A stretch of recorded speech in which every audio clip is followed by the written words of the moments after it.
Thank you for joining the Get High on Motivation podcast. I am Mimi the Motivator, your favorite motivator's motivator. I have a special guest in the house today. I'm not even going to tell you who she is just yet. I'm just going to tell you what we're going to talk about. We're going to talk about trauma, and we're going to talk about healing. Everybody has gone through some trauma, and I think we all need some type of healing. So we'll talk about that. We'll talk about maybe some of our personal trauma. We'll talk about maybe our personal experience in healing and maybe some tips for you to heal from some of your trauma. So I hope you're as excited as I am, because I am definitely excited about the person that's in the building. I'm going to give you a little background on how I know this lady. She's phenomenal. First and foremost, beginning and ending. She is phenomenal. Every time I learn something new about her, I'm just like, are you kidding me? So this lady I know through Toastmasters. She is my Toastmaster mentor. She is an amazing person inside of Toastmasters and outside of Toastmasters. She does real estate, but she also does this Let's Talk Trauma, which we'll talk about more later in the show. And she has a message that everybody should hear and know about, because everybody has some trauma. Do you agree with me? Oh, I think absolutely. I don't think there's a person over the age of, 5, 10, 15 who hasn't experienced something traumatic. Yes. So this lady is Miss Jo Beckwith. We call her Jo. I will tell you more about her as we go on, but I'll let you go ahead and introduce yourself. How about Absolutely. Thank you so much for having me here, Mimi. I'm so excited to be. I love what you're doing with this, and I love how motivational you are and the light you bring to the world. So thank you for having me on today. Thank you. As she said, my name is Jo Beckwith, and I started a YouTube channel called Trauma Talk about a year ago now, really on a whim, because I was tired of being quiet about my experiences as a survivor of sexual assault and domestic violence, and I didn't think I would really do anything more than just like a video. I didn't think it was anything I could ever really talk about, but it kind of took off, and ever since then I've been trying to put my experiences into words, because it's been something that's very healing for me personally, and then I realized it's been a healing thing for other people too, and so it's been kind of a cool experience, and I'm still seeing where it's going, but it's been amazing to be able to find pieces of my voice again, and to be able to help other people find their voice in the aftermath of trauma as well. Yes. Well, thank you so much for joining me. Thank you for being here. And most importantly, thank you for sharing your message with us, with the world. So I'm going to read from A Course in Miracles. It's one of my favorite books. I've been a student of the Course in Miracles for over 10 years. I'm not really sure how long. This is probably my 4th copy. That's awesome. Because I give it away every blue moon. We're going to I'm going to just jump right into it. So I'm reading from chapter 27, The Healing of the Dream. And this section is talking about the fear of healing. Yeah, that's huge. Yes. So it says, is healing frightening? To many, yes. For accusation is a bar to love, and damaged bodies are accusers. They stand firmly in the way of trust and peace, proclaiming that the frail can have no trust and that the damaged have no grounds for peace. Who has been injured by his brother and could love and trust him still? He has attacked and will attack again. Protect him not, because your damaged body shows that you must be protected from him. To forgive may be an act of charity, but not his due. He may be pitied for his guilt, but not exonerated. And if you forgive him his transgressions, you but add to all the guilt that he really has earned. Yeah, I think that's pretty powerful. Yes, and I'm going to just stop right there. Like, that's just one piece out of a couple of pages long, just talking about the fear of healing. Yeah, I think that's huge, and what so many people aren't, it's so hard to admit what you've been through and to like face that in yourself, that you've gone through something that's traumatic, because then you have to start facing it, and the process of healing from it, the process of going through all of that can be terrifying. Yes, definitely. I know the piece that I read this morning that I just cannot seem to find now. Yes. Talks about how you have to be healed to heal. Yeah. So healing process, Absolutely. is a going and a coming. It's Yes. a giving and a receiving.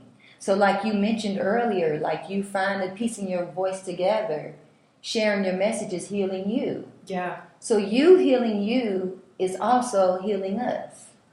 Yeah, and that's been I think almost a weird thing about it, because I thought that to help anybody, I had to be fixed. And that's a word I don't like to use. I mean, I would never use that towards anyone else, but like towards myself, I'm thinking like I have to be fixed and put back together and like totally okay to ever make a difference. But I realized I think almost the polar opposite is true. Like being vulnerable and raw and real about where you are in your journey is exponentially more powerful in empowering other people and helping them than trying to pretend that you're somewhere you're not, or waiting until you're some mythical fixed place to ever begin. Yes, and it's right. It's a mythical fixed place because healing is a daily process. Yeah. It's a process that is going to continue.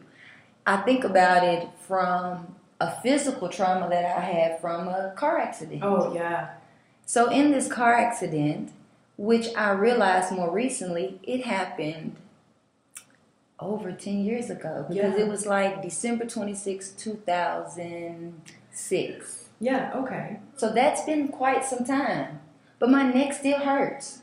Right. I still can't wear a scarf or certain necklaces for too long. I can't wear certain swimming suits that I really want to wear. Right. Because my neck is going to hurt.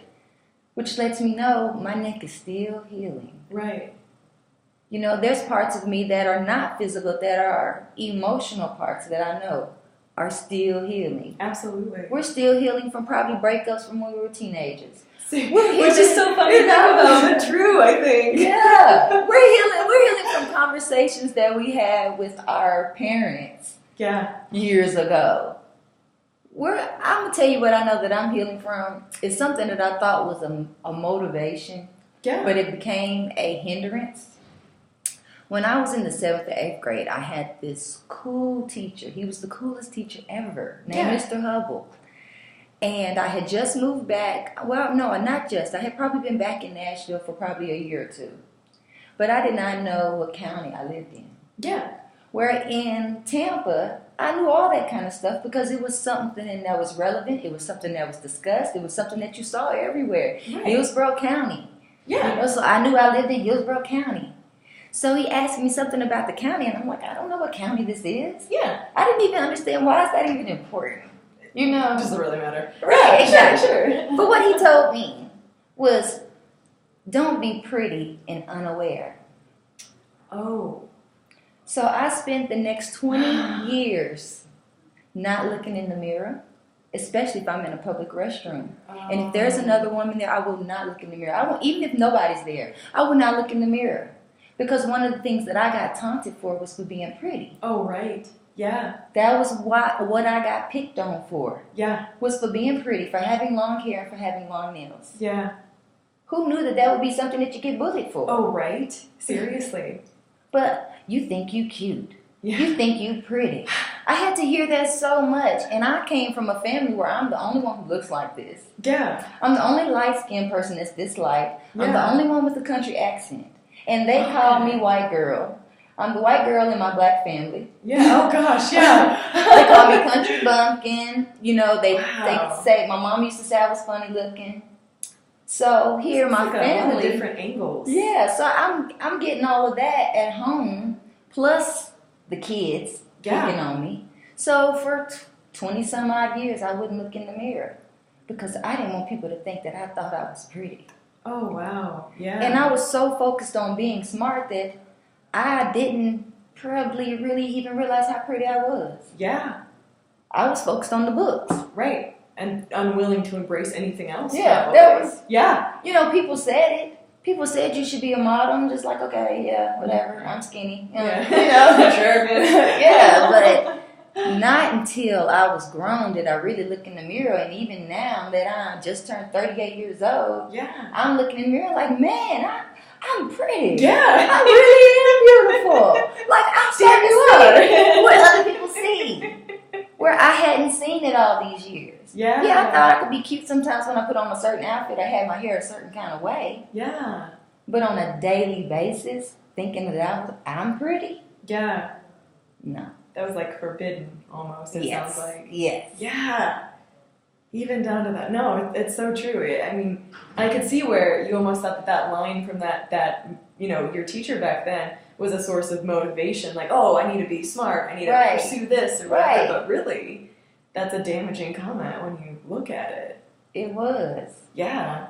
I recently was riding with someone and their daughter, who was maybe 7 or 8, and there was a mention of her possibly being a model, but she can only be a model for so long because after that she needs to use her brain. Oh. I couldn't even say anything. Yeah. Because I was in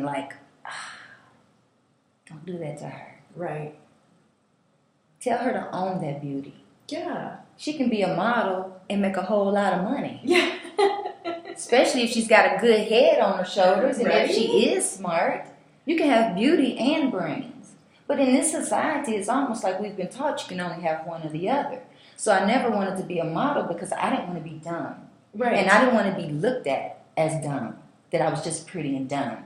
Those are the two options. They really are like the two options you're presented with as a young woman onward. Exactly. And then here, when I open up my mouth, I got this country twang, so people immediately, they just imagine that I must be ignorant because the way I talk. Yeah. Until they have a conversation with me, and then they're like, oh, well, you're smart. It's like a shocking moment. Like, oh, I'm sorry, did I offend you with my knowledge? My bad, And so, yeah, so we're going to dig more into what it is that Jordan talks about on Let's Talk Trauma and where you can find this information. So can you tell us where you talk about trauma? Yeah, so you can find all of my information on letstalktrauma.com. It's all there, but really where I focus a lot of my effort is on my Facebook page. You can just search Trauma Talk on Facebook or on YouTube, same thing. And I release videos twice a week on Sundays and Thursdays.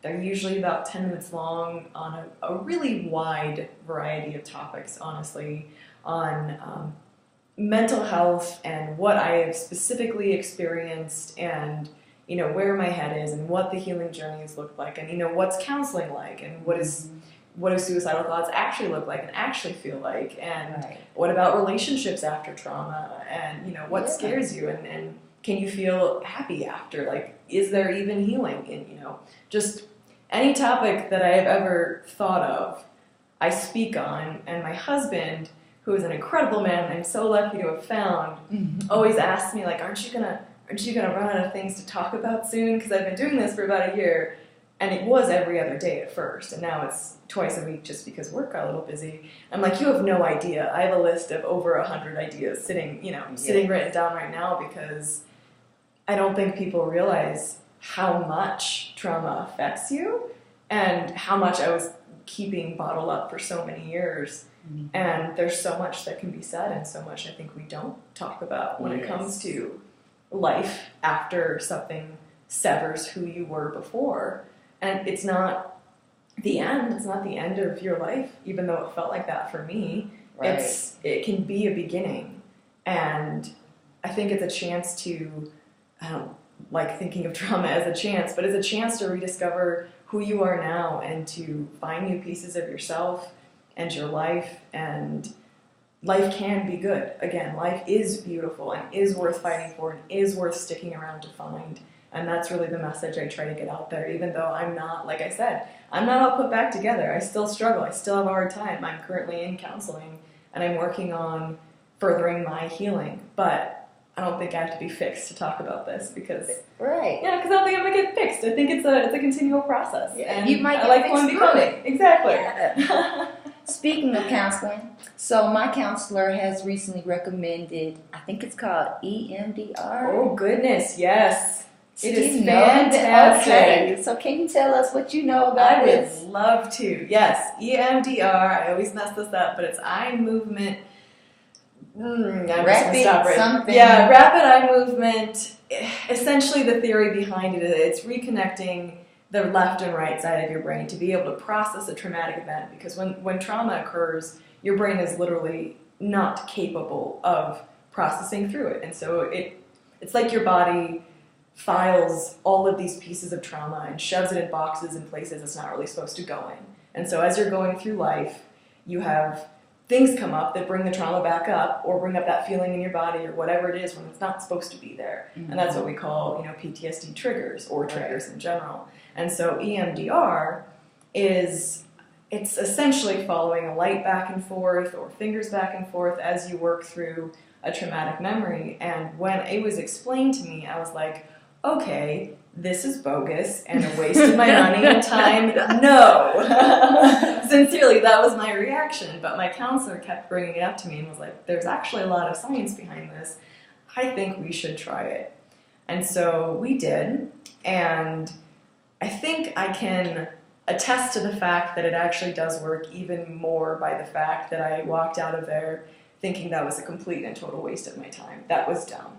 And then 2 weeks later, I realized I could breathe again, and triggers weren't quite as bad. And I've had some of the best realizations, like it actually sunk in for one of the first times ever through EMDR that what happened to me wasn't my fault. Like that was a moment for me where it actually connected on an emotional level. And it's an incredibly powerful tool that I would recommend to anyone who's ever experienced anything traumatic, because trauma stores itself in your physical body, as weird as that may sound to some people. And you've got to process it. And so they found a way to actually let it out and let it get recategorized in the places it should be so it stops infecting areas of your life where it shouldn't. I like it. I'm sold on it by what you said. So at this point, we're going to roll into our mess into a message. It's my favorite part of the show because it's a chance for someone to share a personal experience, a personal struggle or problem or issue that we can look at and turn it into a message. This came about because my phone would always ring with 911, 411 type of calls. Oh, yeah. And people would call me and dump their mess on me, and then I'd hang up the phone and I would feel like crap. Right. I'd feel heavy. It's like they took my good mojo away from me. Right. And they hang up happy and refreshed. Feeling better? Yeah. Because they just dumped their stuff off on me. I decided this has to stop. I'm not doing this anymore with people. So if you're going to call me, you're going to hear a message. That's awesome. So you can get mad at me. I didn't call for you to preach to me. I don't need no Dr. Phil. Well, if you lay down the, if you call me, this is what you're going to get. That's what they should expect. Yes, and that's what I let them know. And if you don't like it, then don't call me. Yep. Because you're not going to call me and tell me your problems and I not do something about it. I said, because if nothing else, the message is always for me. Yeah. Absolutely. That's what I always believe. The message is always for me. Right. That makes sense. So I'm always listening. So I might not like that the message is for me sometimes. Yeah. But I am paying attention because I know that what I used to believe when I was younger is that God knew that I was so stubborn not to listen to anybody else that he had to speak through me to me. I think that's true in so many cases for so many people. Yes. But the more I read is the more that kept coming up is that as a teacher, you are the student. Yeah. You're learning with the student. As a former mathematics teacher, sometimes I was learning. I had to relearn how to do some of this algebra stuff. Right. Before I taught it in class that day or while I was teaching it. Yeah. It's a constant learning. And I am a committed student. Yes. Of life, it sounds like. It's beautiful. Yes, I love it. So, do you have a mess for us today, Joe? I can turn into a message. I absolutely do. I have a mess we could turn into a message if you would like it. Yes. So yes, I have a speech coming up later this week. I was asked to speak at a local group and tell a story. So I'm telling part of my story that's more vulnerable than I usually share. And there's a piece of it that involves members of my family who are so opposed to me speaking out not only my story, but anything that involves them. And I've been struggling with trying to decide if I should cater to them.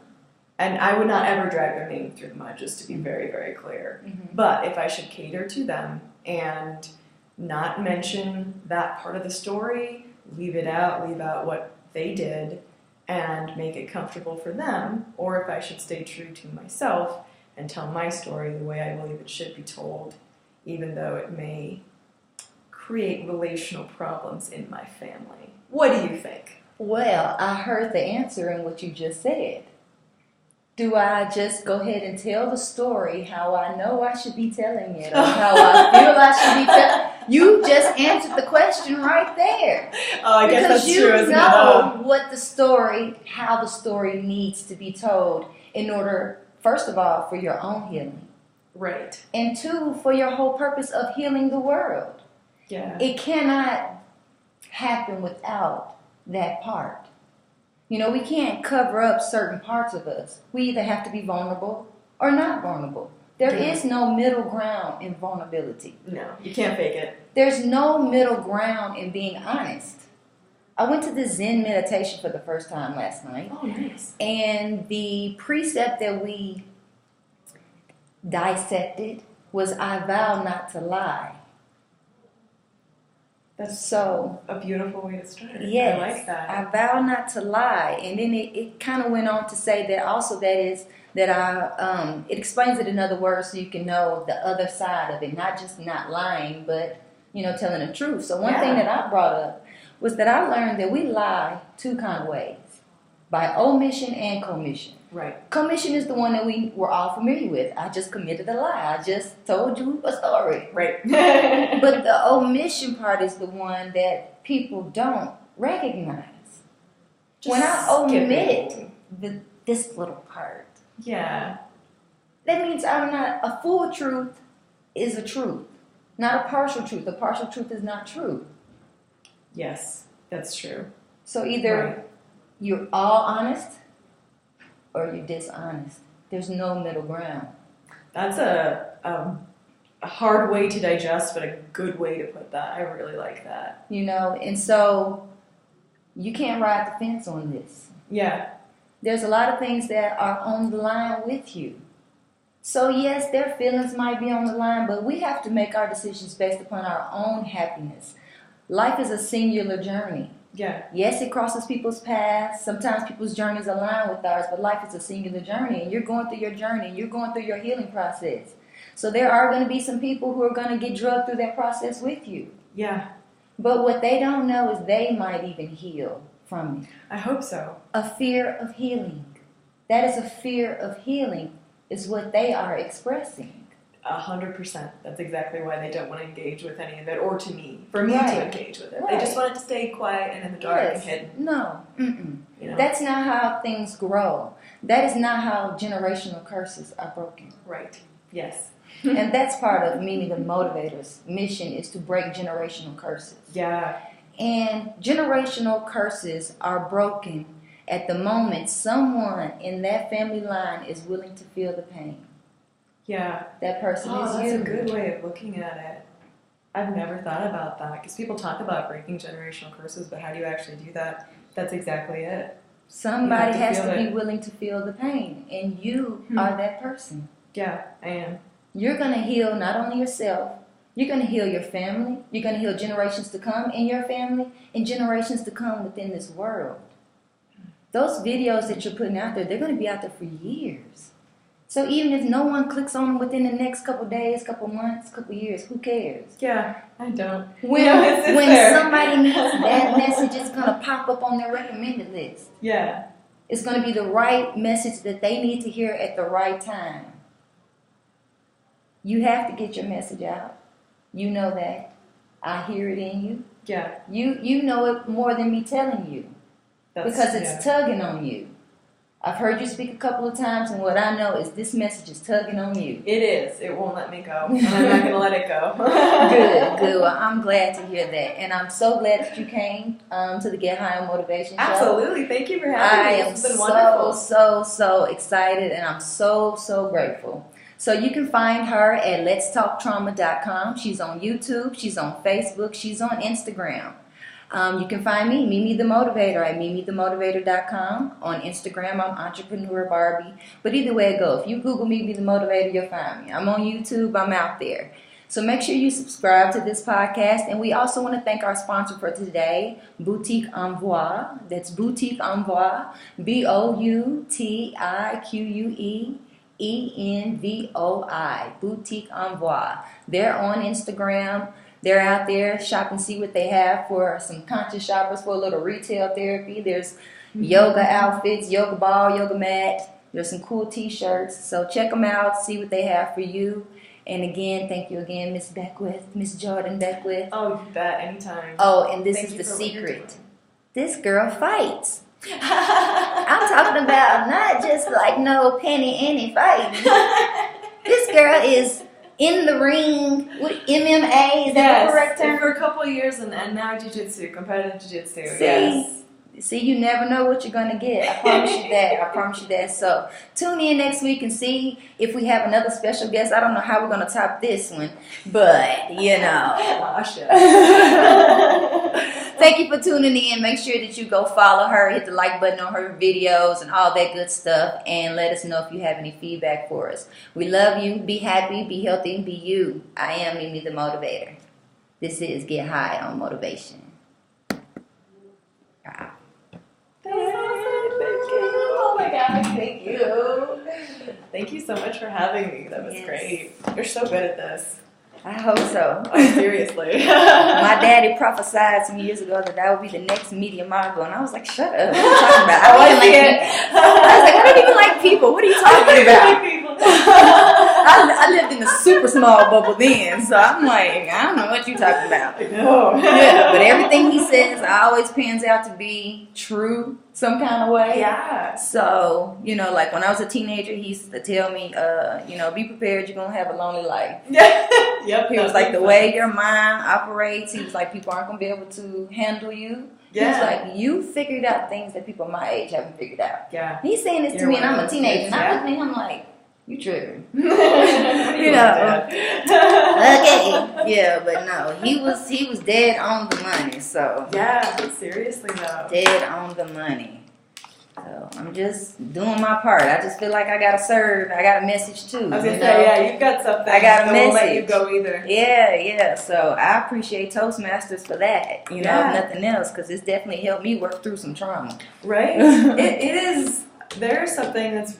I mean, I think we have that in common. It's been it's a healing experience. That's what I'm going to talk about tomorrow, because the thing is, I had already wrote out my icebreaker speech some weeks ago. Yeah. And it's Mimi's FAQs. Ooh, because people always ask me the same question. So yeah, okay, cool. I'm answering those questions, and what I did was I tacked on the last question as far as what the fuck is Toastmasters. Excellent. I do hear that quite often because I talk about it so much. Someone asked me, I told them about Toastmasters, and then afterwards they were like, so where does toaster ovens meet? I was like, oh god. Oh my goodness. Toaster ovens. Yes, that is who we are. Yeah, toaster ovens. Yes, we are the toaster ovens.